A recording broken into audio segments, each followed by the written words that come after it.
भूतं च भव्यं च सर्वं यस्याधितिष्ठति स्वर्यस्य च केवलं तस्मै ज्येष्ठाय ब्रह्मणे नमः। प्रिय श्रोतागण, आज हम श्रीमद् भगवद गीता के 30वें अध्याय के 15वें श्लोक को लेते हैं। श्लोक है, कर्म ब्रह्मोद्भवम विद्धि ब्रह्माक्षर समुद्भवम तस्मात् सर्वगतं ब्रह्म नित्यं यज्ञे प्रतिष्ठितम। योगेश्वर भगवान श्री कृष्ण जी महाराज कहते हैं, कर्म का उद्भव ब्रह्म से होता है, ऐसा तू जान। हम जो भी कर्म करते हैं, यह कर्म करना, क्या किया जाए क्या नहीं किया जाए, अर्थात कर्तव्य अकर्तव्य का बोध हमें ब्रह्म अर्थात वेद से प्राप्त होता है। संपूर्ण ज्ञान और भाषा की उत्पत्ति वेद से हुई है।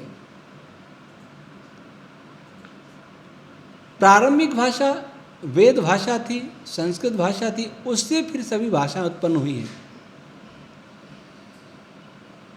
तो कहते हैं कि कर्म की उत्पत्ति वेद से हुई है, अर्थात क्या करें क्या नहीं करें यह कौन बताएगा? ज्ञान बताएगा। ज्ञान कहाँ से आया? वेद से। एक दूसरे से वाणी का व्यवहार कौन सिखाएगा? भाषा सिखाएगी। भाषा कहाँ से आई? वेद से। बिना भाषा के और बिना ज्ञान के इस संसार में कुछ भी कर्म नहीं हो सकता। पशुओं का जो ज्ञान है उनमें स्वाभाविक ज्ञान है, वो हमसे अधिक है, लेकिन जो ज्ञान समाज से प्राप्त होता है, जो ज्ञान किसी शिक्षा निमित्त से प्राप्त होता है, वह ज्ञान हमारे पास है, वह पशुओं के पास नहीं है। तो उस नैमित्तिक ज्ञान की चर्चा करते कृष्ण महाराज कहते हैं कि इस सब कर्म व्यवस्था का मूल स्रोत है वो वेद है, ब्रह्म है। ब्रह्म क्यों कहते हैं? ब्रह्म से पैदा होने वाला ब्रह्म। ब्रह्म, और ब्रह्म कहाँ से पैदा होता है? वेद कहाँ से उत्पन्न होता है? ब्रह्म अक्षर समुद्भवम, वह अक्षर रूप परब्रह्म परमात्मा से होता है, उसे कहते हैं परब्रह्म। परब्रह्म और किसी को नहीं कह सकते। ब्रह्म वेद को भी कहते हैं, ब्रह्म प्राणापान आदि को कहते हैं, और परब्रह्म ईश्वर है, जिसने सृष्टि रची है, जिसका मूल नाम ओम है। तो मनुष्य जो भी मनुष्य को कर्म करना चाहिए, उसका मूल उपदेश वेद में है। इसलिए वेद सृष्टि के आदि का ग्रंथ है। संसार की कोई भी पुस्तक सृष्टि के आदि काल की नहीं है, ऐसा कोई दावा भी नहीं करता। कुरान वाले नहीं करते, पुराण वाले नहीं करते, बाइबल वाले नहीं करते, कोई दावा नहीं कर सकता। वे ये भी मानते वेद सबसे पुराना है, लेकिन इतना पुराना है जब जितना पुराना मनुष्य, ऐसा वो नहीं जानते, इसलिए मानते भी नहीं। खैर, तो वेद की उत्पत्ति ईश्वर से हुई है, और वेद से मनुष्य ने सब कुछ सीखा है। सब कुछ अर्थात संपूर्ण विज्ञान सीखा है, नित्य ज्ञान सीखा है। जो ज्ञान सदा रहने वाला है वह वेद से सीखा है। जो भाषा सब भाषाओं की जननी है, उस भाषा को वेद से सीखा है। इसलिए तस्मात् सर्वगतं ब्रह्म, इसलिए वह ब्रह्म वेद सब में व्याप्त है। जो भी मनुष्य हैं इस धरती के, उनमें जो भी ज्ञान है वो कभी न कभी कहीं वेद से ही आया है, उनके पूर्वजों को आया है। आज जो अब इस्लामी कहते हैं, ईसाई कहते हैं, यहूदी कहते हैं, और जो भी कहते हैं, या जो नास्तिक कहते हैं, इन सबके पूर्वज वैदिक थे। ये मतपंथ बाद में बने, कोई मतपंथ नहीं था, न कोई नास्तिक था। तो ये जो ज्ञान, विज्ञान जो भी है, जो सत्य ज्ञान है, उन सबकी उत्पत्ति उसी वेद से हुई है। हम माता पिता से जान लेते हैं, माता पिता ने अपने माता पिता से जान लिया था, उन्होंने अपने माता पिता से लिया था। हम किसी गुरु से जान लेते हैं, गुरु ने किसी और से गुरु से जान लिया था, वो अपने गुरु से जान लिया था। अंतिम कोई जान देने वाला है, अंतिम माता पिता है, अंतिम गुरु है, वो ईश्वर है। और ईश्वर वेद के माध्यम से ज्ञान देता है। इसलिए इस सृष्टि में जो भी ज्ञान है, मिथ्या ज्ञान नहीं, अनित्य ज्ञान नहीं, अस्थाई ज्ञान नहीं, जो भी ज्ञान है, नित्य ज्ञान है, सत्य विद्या है, उस सब में वेद ही व्याप्त है, वेद के कारण ही है। और वह वेद नित्यम यज्ञ प्रतिष्ठितम। आप कहेंगे कि जब सब में वेद ज्ञान है, तो फिर वेद जान के रहते हुए भी संसार में इतना कलह, द्वेष, ईर्ष्या, हिंसा, वैर, ये सब क्यों है? अशांति, दुख क्यों है? इसका कारण बताया कि नित्यम यज्ञ प्रतिष्ठितम, और वेद यज्ञ में नित्य ही प्रतिष्ठित रहता है। यज्ञ में जब हम परोपकार पूर्वक जीते हैं, यज्ञ के 3 अर्थ हैं, देव पूजा, संगतिकरण, दान, यज्ञ धातु के। तो जब हम देवों की पूजा करते हैं, अर्थात सृष्टि के प्रत्येक पदार्थ का उचित उपयोग करना ही पूजा है। ईश्वर की आराधना, उपासना करना ही पूजा है, ध्यान करना, योग साधना करना। और माता पिता, गुरु आदि विद्वानों का सेवा सत्कार करना ही पूजा है। तो सृष्टि के पदार्थों का जब हम उचित उपयोग करते हैं, और उचित उपयोग करके, कैसा उचित उपयोग? दान, त्याग पूर्वक भोगते हैं, सबका कल्याण करते हैं उससे, और संपूर्ण समाज को संगठित करने का प्रयास करते हैं, सब साथ साथ मिलकर चलते हैं, तो वह हुआ यज्ञ। तो ऐसे यज्ञ में ही ब्रह्म प्रतिष्ठित है, वेद प्रतिष्ठित है। चोरी, डाके, लड़ाई, झगड़े, झूठ, छल, कपट, इनमें ब्रह्म प्रतिष्ठित नहीं है, क्योंकि ये वेद के ज्ञान नहीं है। वेद का ज्ञान कल्याण के लिए है, केवल कल्याण के लिए। और जो अकल्याण के लिए जो भी जानकारियां हैं, वह वेद का ज्ञान नहीं है।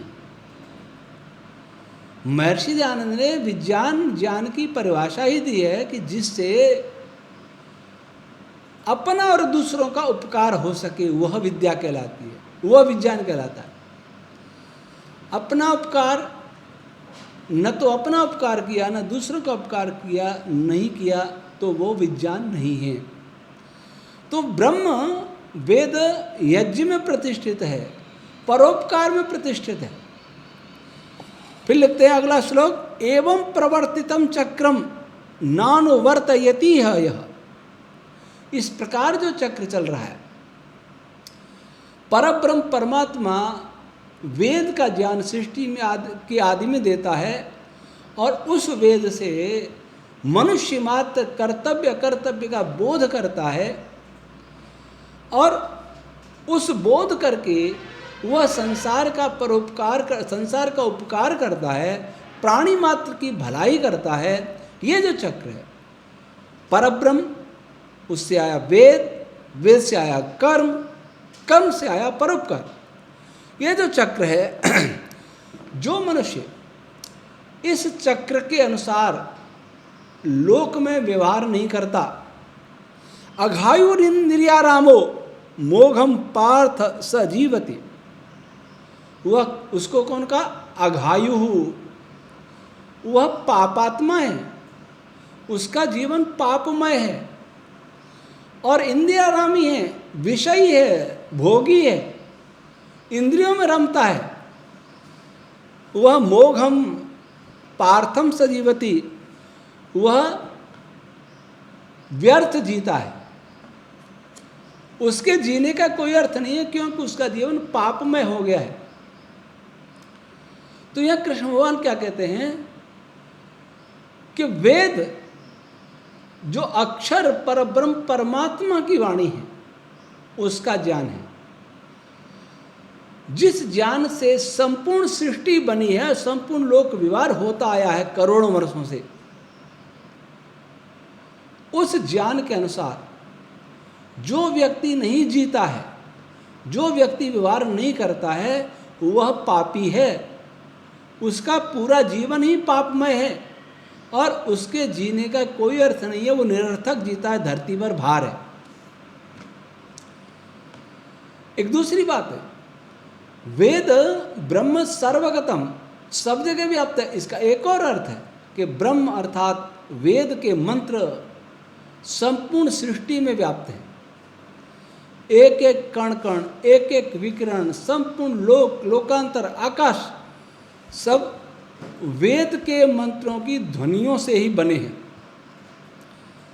कहीं भी कोई स्थान ऐसा नहीं है जहां कोई न कोई वेद मंत्र न हो, कोई न कोई नहीं, वेद मंत्रों से ही बने हैं। तो ऐसे वेद के अनुसार जो व्यक्ति नहीं चलता वह पापी है, उसका संपूर्ण जीवन पापी है और उसको जीने का कोई अधिकार नहीं है, वो पृथ्वी पर भार है। ऐसे लोगों को धरती पर होना ही नहीं चाहिए। जो लोग वेद को सांप्रदायिक ग्रंथ कहते हैं, वे अपने अपने ग्रंथों को पढ़ के देखें। बाइबल वाले अपनी बाइबल पढ़ के देखें, कुरान वाले अपनी कुरान पढ़ के देखें, पुराण वाले अपने पुराण पढ़ कर देखें, तो लगेगा कि किसी देश की बात कर रहे हैं, किसी राजा रानी की बात कर रहे हैं, किसी ऋषि मुनि की बात कर रहे हैं, किसी पीर पैगंबर की बात हो रही है। लेकिन वेद में ऐसा कुछ नहीं। वेद का जो अर्थ जानता है, मैं जानता हूँ कि वेद का अर्थ जानने वाले आज नहीं रहे। वास्तव में वेद का अर्थ जान के लगता है कि वेद किसी मनुष्य का नाम नहीं, किसी राजा का, रानी का, किसी ऋषि का, किसी नदी का, किसी देश का, किसी पहाड़ का कोई नाम नहीं है। और जो इसमें नाम निकालते हैं, कोई कह देगा हमारे श्री राम का नाम वेद में, कोई कृष्ण जी का नाम वेद में, कोई हनुमान जी का नाम वेद में, और कोई तो मदीना वेद बताता है, शत मदीना। और एक रामपाल है, वो कहता है कबीर का नाम वेद में है, कबीर मनीषी। ऐसे लोग बड़े मूढ़मती हैं। वो ये तो मानते हैं कि वेद की बड़ी महिमा, इसलिए अपनी चीज़ वेद से सिद्ध करो, लेकिन जानते कुछ नहीं है, टांग वेद मढ़ाते हैं और वो वेद में नाम बता करके अपनी प्रामाणिकता बढ़ाने का प्रयास करते हैं। तो उनके चाहिए कि अपने अपने मजहब छोड़ दें और वेद को ही अपना लें, तो मानव एकता ही हो जाए। जब कबीर पंथियों को, कबीर तो बहुत भले आदमी थे, उनका एक वाक्य है गुरु ग्रंथ साहब में, वेद कहे कतब मत झूठे, झूठा जो न विचारे। पर बाद में वेद छूट गया। कुरान बाइबल भी कहते हैं पहले एक ही मजहब था, आज कोई इस मजहब को देखने का प्रयास नहीं करता, जानने का प्रयास नहीं करता पहले क्या था। अब ये कोई 2000 वर्ष पुराना ग्रंथ लेके चला, कोई 1400 वर्ष पुराना लेके चला, कोई 2500 वर्ष पुराना लेके चला, लेकिन जो सबसे पुराना है, जो मूल है, उसको स्वीकार करने के लिए तैयार नहीं है। और दोष उनका भी नहीं है, उनको कोई ये बताने वाला भी नहीं है कि इसमें ये विद्या है और ये सत्य है, उसका सही अर्थ जनाने वाला कोई नहीं है। तो लेकिन इच्छा शक्ति तो होनी चाहिए। और जो वेद को मानते वो भी नहीं पढ़ते, न पढ़ते हैं और न पढ़ने लागे। भाष्य रहे कुछ भाष्य ऋषिदानंद के, और जो पढ़े हैं वो समझ में नहीं आते, और किसी की समझ में कुछ आ भी जाए तो उसके अनुसार आचरण नहीं करते। आचरण इसलिए नहीं करते कि उन्हें वेद पर पूरा विश्वास नहीं है, उन्हें ईश्वर पर पूरा विश्वास नहीं है। जिसको ईश्वर पर विश्वास है वो व्यक्ति कभी भी ईश्वर के विरुद्ध कर्म कर ही नहीं सकता। जिसको ये विश्वास है कि आग में हाथ डालने से हाथ जल जाएगा, पूरा विश्वास रहता, किसी को भी अविश्वास नहीं होगा इस बात में। छोटा बच्चा आग में हाथ डाल सकता है, वो भी जलते ही वापस आ जाएगा। चींटी भी आग के पास जाएगी, वापस आ जाएगी। तो अग्नि पर जितना विश्वास है उतना विश्वास आज ईश्वरवादियों को ईश्वर पर नहीं है, इसलिए वो ईश्वर से नहीं डरते, झूठ, छल, कपट, ईर्ष्या, काम, क्रोध आदि में फंसे रहते।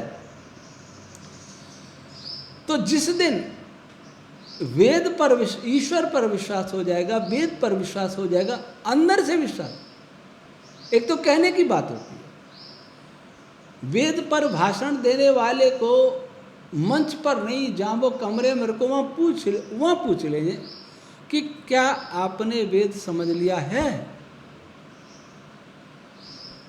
तो क्या आप वेद के अनुसार अपना जीवन जीते हैं? क्या आपकी संतान को वेद का अनुयायी बनाने का प्रयास करते हैं? सबका उत्तर ना में मिलेगा। इसका अर्थ क्या हुआ? इसका अर्थ हुआ कि वेद के प्रवक्ताओं को भी वेद पर विश्वास नहीं है कि ये ईश्वरी है, और विश्वास हो भी जाए ईश्वरी है तो उनको ईश्वर का ही विश्वास नहीं है कि ईश्वर है तो कैसा है। कोई किसी प्रकार से रिझा के ईश्वर को खुश करना चाहता है, कोई पूजा करेगा, कोई प्रार्थना करेगा, कोई नमाज रोजे रखेगा, तो कोई यज्ञ करेगा, कोई संध्या करके ईश्वर को खुश करना चाहता है। ये सब होता ही कर्म कांड इसलिए है अधिकांश कि ईश्वर प्रसन्न रहे। आचरण बदलना नहीं, सबसे बड़ा यज्ञ, सबसे बड़ी पूजा तो आचरण बदलना है।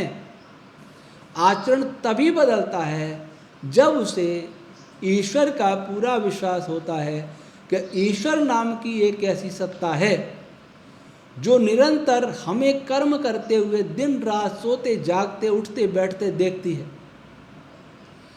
सृष्टि में कोई स्थान ऐसा नहीं है जहां वह ईश्वरी सत्ता नहीं है। हम मन में सोचेंगे तब भी जानता है, बोलेंगे तब भी सुनता है, और नहीं बोलेंगे तब भी सुन लेता है हमारी बात को। जब ये विश्वास हो जाएगा तब वह कैसे कोई गलत काम करेगा। तो जो गलत काम करते हैं, इसका अर्थ है वह ईश्वर को पर विश्वास नहीं करते।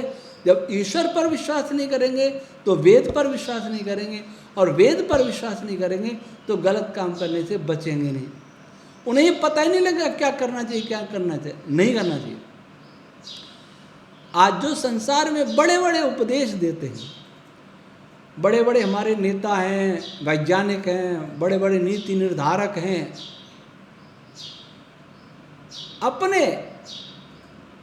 अपनी इच्छा से, अपनी रुचियों के अनुसार, अपने आग्रहों के अनुसार, अपने स्वार्थों के अनुसार इस संसार को चला रहे हैं। इसलिए सारा संसार गलत दिशा में जा रहा है। तो जो संसार को गलत दिशा में ले जाने वाले हैं उनके लिए कहा है कि जो वेद के इस ज्ञान के अनुसार अपना आचरण नहीं बनाते हैं, कर्म नहीं करते हैं, वे पापी होते हैं, और उन पापात्माओं का इस धरती पर जीना ही व्यर्थ है। ऐसे देखें तो इस धरती पर रहने लायक विरले मनुष्य मिलेंगे जिनको रहना चाहिए। पशु सब रहने लायक हैं, क्योंकि पशु कोई बुरा कर्म नहीं करते। सारे बुरा कर्म का ठेका मनुष्य ने लिया है, जबकि सारे कर्मों, अच्छे कर्मों का ठेकेदार ये मनुष्य है। सारे प्राणियों में सबसे श्रेष्ठ परमात्मा ने इसी को बनाया है, क्योंकि यही ज्ञान का ग्रहण कर सकता है, अपने ज्ञान का बहुत विस्तार कर सकता है, अपनी बहुत उन्नति कर सकता है। लेकिन इसने अपने ज्ञान का दुरुपयोग करके सारे संसार का विनाश कर डाला। और निरंतर ये हो रहा है। और जो जितना विनाश कर रहा है वो उतना ही अच्छा उपदेशक है, उतना ही अच्छा उपदेश करता है। वो राष्ट्रीय मंचों पर, अंतर्राष्ट्रीय मंचों पर एक अर्थशास्त्री के रूप में, एक राजा के रूप में, एक वैज्ञानिक के रूप में, एक उद्योगपति के रूप में वो सबको उपदेश करता है और उस सारे उपदेशों में उसका स्वार्थ होता है। तो ऐसे व्यक्तियों को कहा कि जो ज्ञान का ईश्वरीय ज्ञान के अनुसार नहीं चल रहे हैं, आज कोई ईश्वर के ज्ञान के अनुसार चलने वाला दिखाई नहीं देता, और हैं तो बहुत कम, जिनकी कोई गणना नहीं है इस देश में, इस संसार में। इसलिए ऐसे लोगों के लिए है कि ऐसे लोग पापायु हैं, उनका पूरा जीवन पापमय है। अगर सभी मिलकर के, हम सभी अपने जीवन पर चिंतन करें कि हमने जीवन में कितने भले काम किए, हमने जीवन में कितना झूठ बोला, कितना छल कपट किया, कितनी चोरी बेईमानी की, कितनी हिंसा की, कितने पशुओं को मारा या मरवाया, तो हमारा आत्मा स्वयं बता देगा कि हम बहुत पापी हैं, हमें जीने का अधिकार नहीं है। दिखने में हमारे पास कपड़े बहुत अच्छे हैं, हमारे पास बिल्डिंग बहुत बढ़िया है, हमारे पास पद हमारे पास बहुत ऊंचा है, हमारा बड़ा प्रभाव है, हमारी एक आवाज़ पर लाखों करोड़ों लोग इकट्ठे हो सकते हैं, हमारी प्रशंसा करते हैं, परंतु ईश्वर की दृष्टि से इसका कोई मूल्य नहीं। ऐसा व्यक्ति जो प्रसिद्ध है, जिसके अनुयायी बहुत हैं, अगर वो झूठ बोलता है तो उसके झूठ बोलने से उसके करोड़ों अनुयायी झूठ बोलेंगे, इसलिए वो और बड़ा पापी है। एक सामान्य आदमी झूठ बोल करके संसार की उतनी हानि नहीं कर सकता, जो एक बहुत बड़ा नेता, बहुत बड़ा वैज्ञानिक, बहुत बड़ा व्यक्ति झूठ बोलेगा तो इस संसार में बहुत अनिष्ट होगा।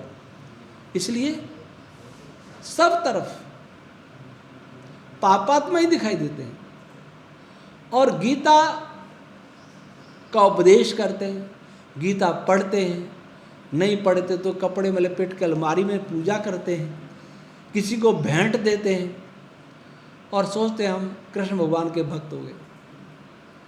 आज अगर कृष्ण भगवान होते, आ जाएं, तो उनका सुदर्शन चक्र जैसे उस समय चला था द्वापर में, वैसा फिर चले। अपने परिवार के लोग भी समाप्त हो गए, देखा उन्होंने नाश, वैसा हमारा सबका नाश कर देते हो। अगर कृष्ण भगवान आ जाए तो हमारा सबका नाश करते हैं, क्योंकि उनकी गीता कह रही है कि हम पापात्मा हैं, जो वेद के अनुसार नहीं चलते वो पापात्मा हैं। इसलिए हम विचारें कि क्या हमें गीता की बातों को मानना नहीं चाहिए, कि केवल गीता का पाठ कर लेने से मुक्ति हो जाएगी, या गीता का नाम लेने से मुक्ति हो जाएगी, या गीता मंदिर, कृष्ण जी का मंदिर बनाने से मुक्ति हो जाएगी। आए विचारे, मनुष्य अपने कर्मों को ही भोगता है, आडंबर कर्म नहीं है, और कर्म आडंबर हैं तो वो अनावश्यक कर्म में आते हैं, और कहें तो दुष्कर्म में आते हैं, क्योंकि आडंबर में अनावश्यक धन व्यय होता है।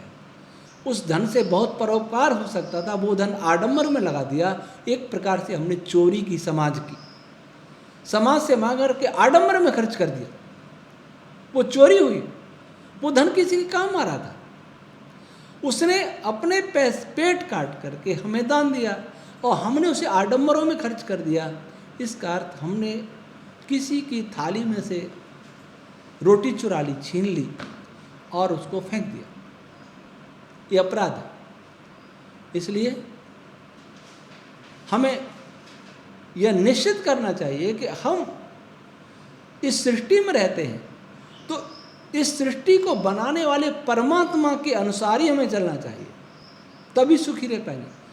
और उसके अनुसार क्या करना है ये वेद बताता है, ऐसा कृष्ण भगवान स्वयं कह रहे हैं कि वेद बताता है कि हमें क्या करना चाहिए। तो वेद के अनुसार जीने का प्रयत्न करना चाहिए। और वेद के अनुसार जीने का प्रयत्न करने से पहले हमें वेद को जानना पड़ेगा, और वेद को जानने के लिए हमें वेद पढ़ना पड़ेगा, और उससे पढ़ना पड़ेगा जो वेद जानता है। और वेद कई पूछते हैं हम कौन सा वेद पढ़ें, मैं उनको कहता हूँ अभी कोई वेद ऐसा है नहीं। भाष्य ऋषि दयानंद का सत्यार्थ प्रकाश और ऋग्वेदादि भाष्यों का पहले पढ़ लें, फिर ऋषि दयानंद का भाष्य पढ़ लें, हमारा वेद विज्ञान लोक और परिचय वैदिक भौतिक ये पढ़ें, तो आपको ये पता लगेगा वेद वास्तव में है क्या है। समझ लिया कुछ किताबें ठीक है ये हिंदुओं का ग्रंथ है, नहीं नहीं ऐसा नहीं है, ये ब्रह्मांड का ग्रंथ है, ब्रह्मांड का ग्रंथ है। ब्रह्मांड में रहने वाले सभी बुद्धिजीवियों को उनके अनुसार ही चलना होगा। नहीं चलना होगा, नहीं चलेंगे तो ब्रह्मांड को मिटा देंगे, हम दुखी होंगे, दूसरों को दुखी करेंगे। इसलिए हम सचेत हो जाएं। आज इतना ही। ओम शम।